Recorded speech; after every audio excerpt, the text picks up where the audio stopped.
to Guitar Books, the podcast. My name is Joe McMurray.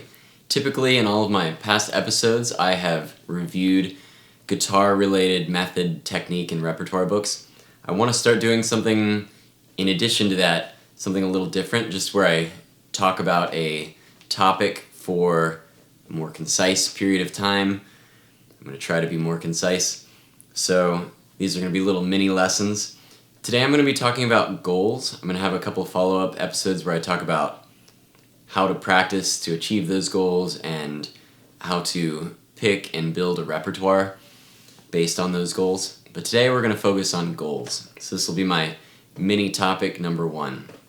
So I think that in order to get better, to progress, it's really important to have clear goals, and it's important to have clear long-term goals and short-term goals. So you need to have long-term goals, like if you are a beginner fingerstyle guitar player and maybe in a year or two you'd like to start performing at a local bar or restaurant or family, friends, barbecue or party. It's also good, it's important to have multiple goals simultaneously. So another long-term goal might be that you would like to write your own fingerstyle guitar composition. So in order to achieve these long-term goals, you need to have short-term goals that will help you progress towards those long-term goals. So maybe if you are that beginner fingerstyle guitar player looking to play, let's say at a local bar in a year or two, then you know you need to build up a repertoire that is suitable for that bar, and maybe as a medium short-term goal, maybe in a month, you want to learn Brown Eyed Girl by Van Morrison, a fingerstyle arrangement of that. So you hope that you'd like to set that short-term goal of being able to master and memorize Brown Eyed Girl in the next month. So maybe a shorter-term goal, maybe this week you'd like to master and memorize the verse of Brown Eyed Girl. Maybe a really short-term goal would be today you would like to master 2 measures of the verse. So your short-term goal is essentially learning that one song so that you can work towards building that repertoire to be able to play out at that gig in a year or two.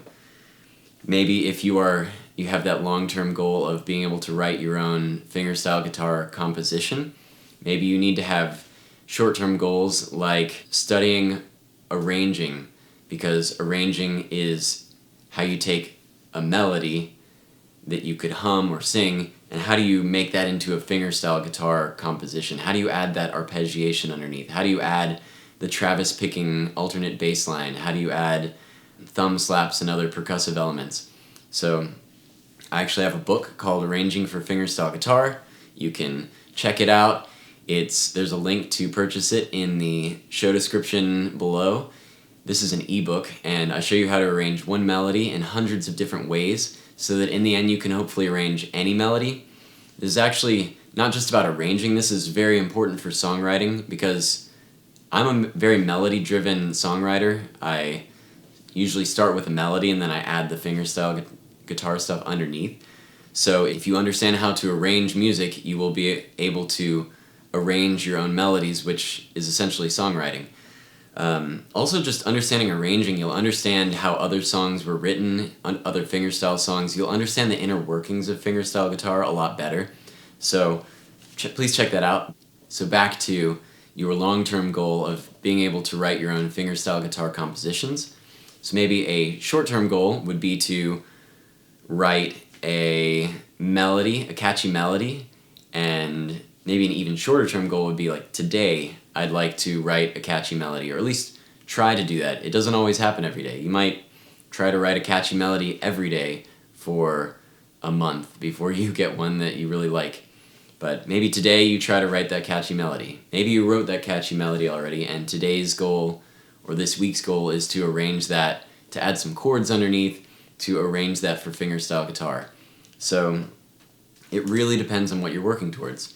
Maybe you don't have as much time in your life and to practice. Maybe you're busy. Everybody is busy.